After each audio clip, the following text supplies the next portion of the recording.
I definitely see him as the most influential DJ of all time. A wild, gay, eccentric, African madman. Larry was more like a mad scientist. I don't think his focus was so much on the music as it was on sound. Larry was the sound nut. Yeah, he was a pioneer, but I'm not sure what of.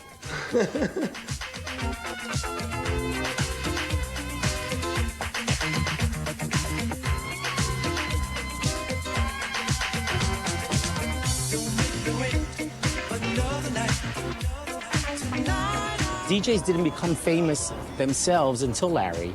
Clubs were famous. Larry became the DJ that became famous more than the club. And that started DJs becoming famous, started DJs making money, started DJs remixing and producing records because record company owners saw extra money being made because a DJ's name was on a record. Larry became famous, famous, and had a following. I can only compare it to something like Charles Manson, the way he controlled people. Larry could control people with his music. So that started the whole ball rolling for DJs nowadays that are famous, that travel around the world, that mix and produce. It wouldn't have happened if it wasn't for Larry. To me, he was a superstar DJ, and he still is. Commercially, everyone looks at Studio 54 as being the biggest and the best club that there ever was, but I'm sorry. Paradise Garage was. That room was constructed around the sound system. You know, it wasn't the room was built and then the sound system was put in. The sound system was put in place, the room was built up around it. And it was, you know, and all of it was built to this man's specification. If a speaker would go out somewhere, he would know. And all of a sudden, here you see the ladders come out. He climbs up on this ladder, and he's replacing these speakers or reconing these speakers in the middle of the party. There's 3,000 people in the room. It's not enough to just know your records and play them, or have a cute little 2-hour, 3-hour program that you can do. That's not enough. If you can get in a DJ booth and you can actually make people physically, not just physically, but emotionally react to what you're doing, you know, and really get exactly what you're trying to do there, you know, then you've done your job. I first came to the garage in 1980, I went. And it was the most amazing experience. I mean, I was hooked on it until the end. Basically, my older sisters, Myrna and Edna, they went out to the club since back in the early 70s, and they finally got to bring me in 1980. I was about 15, but, you know, they had to do a little something to make me look a little older, and they knew people in the front, so I was able to get in, but that definitely changed my life. You know, I was a mobile DJ before because I played since 1978, but when I went there, it was like, this is what I wanted to do. Definitely. I mean, watching Larry work the crowd, he was working that crossover, he was just playing amazing music, and just the way he programmed it and put it together, it was definitely very special. We went onto the dance floor. I heard these tweeters playing a song that sounded familiar to me, and suddenly the bass popped in, and my heart almost exploded through my mouth. And I felt like I saw God. I said, I belong here. They felt like he was directly addressing them via the music while they were on the dance floor. They felt like it's almost like he had a spotlight with the record, and say like, you. He was the person who really understood how to make them go into like that absolute frenzy state where people didn't know they were like literally possessed.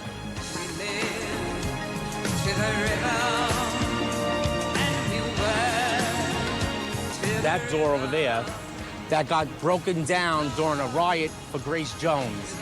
We had a party here with Grace Jones performing. There were 5,000 people out in the street. They all rushed the door. It was one of those old-fashioned wooden doors that actually pushed it down. And then we had to stay here all night to the next day, and Michael had to buy metal shutters. The street was insanity. That was one of the special parties at the Paradise Garage. And he was using the songs to say something. There was a message in the music. There was a common thread, a story being told from song to song. Ain't no stopping us now. Now that we found love, what are we going to do with it? I've got my education. You know, songs that really made people feel good about themselves. Well, you know, he used to drive some people crazy because if he found a song that he liked and he really loved it, he would play that record. He's gone as far as playing a record 9, maybe 10 times, one behind another. I mean, he'll play from beginning to end. He would pick that needle up and he would put it back at the beginning of it and go through. And the crowd would just go, absolutely crazy every time he did it. That's what a disc jockey does. That's what a true club disc jockey does. He sells music. He hits you with a song that makes you say, I've got to have it. I have to have it.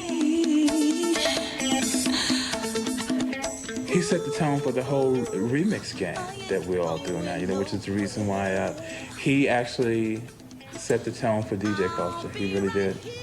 Such a long time ago. Because, he wasn't, I won't say he's the first person to ever do club remixes, but he's definitely the person to revolutionize it and make it what it is. The records he's done nothing but classics. Those are records you could play now and they're still like timeless. Ain't No Mount High Enough by Jocelyn Brown. The Peach Boys stuff, all that stuff he did. Gwen Guthrie, Grace Jones. I could go on forever. The stuff on Tana Gardner, a lot of West End stuff.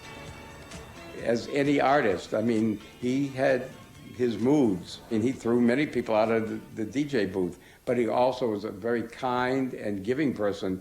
He never refused to do a benefit when I asked him, even when, times were tough for him later on, and he never asked for money. He never asked for money doing a mix. It was always, if he wanted to do it, if he liked the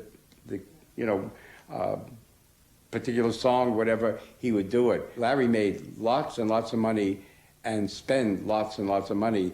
He would leave the garage and go down to Balducci's and on a Sunday morning and buy 50 veal chops and bring people home and cook, and he always shared, and he had a very extravagant taste. Larry definitely was at the forefront, it was his choice of music, it was his, sound, all that had to do with Larry, the way a club looked. He was into all aspects of the club, not only just playing the records. I heard he was into even decorating, just the way it looked, the whole vibe of everything, and everybody was so into it, and that's what made that club. It was a family. It was like a crew of people that stuck together for like 10 years and probably knew each other before that. But they did the right thing, man. And I would, if there was a book of how to start a club and how to have it, I would definitely follow that right there, because that was the best that ever was.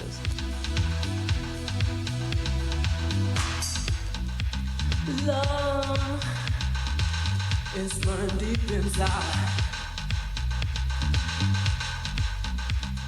I don't think he really realized how serious it was until the last night. No one actually believed it was going to happen until that last weekend. But Michael was not well. He did not want, had the vision, he wanted the garage to close on top where it was successful. The garage closing was very painful for Larry. It was everything for him. And I think he took it very hard. It was very painful. Like a love affair. When you know that you've had the best love that you can ever possibly have in your life and it's over with, you know that you'll never get that again. Even if you look at Ministry of Sound, they made that club to look like the garage. And Larry was even out there tweaking things and fixing things for them and all that, I heard. He saw the Ministry as a potential new garage in Europe. Larry was ill all the time, like just generally ill, like either coming up or coming down. Really, after the time I spent with Larry, it was only like a few months before he died, really. He'd gone off to Japan, and it was like 3 or 4 months later, and I hadn't had any contact with him during that period, and we heard that he died, and that was that, really. People admire what he's done. I wouldn't even think of it in that way. I just admire what he's done, and I love that he opened all these doors for all of us. And what he did with this music, it's very hard to touch, Comets that, flew very fast and crashed very hard, and the Hendrixes and Janis Joplin of the previous generation. That is my heritage. I believe that there's a number of people out there who share the same heritage. People like Timmy Regisford at the Shelter, or certainly what Louis Vega is doing. There's a lot of smaller parties in New York that people don't hear about, which are sometimes incredibly beautiful. A lot of people tend to forget, when we speak more specifically about Larry, how progressive, how innovative, and how constantly on the real edge of the cutting edge he was. Larry was constantly evolving, changing, transmuting, transforming, and if Larry was alive today, he would certainly be very amused by hearing all these people that keep saying how great the good old days were, when in fact he would not even be into it himself. When it comes to our culture here in New York, I think that I remain defiant, proud, and completely unapologetic of the rich, thick, soulful, and absolutely emotional heritage that we all come from. He did it right. Larry did it right. Lived it. Fucked it.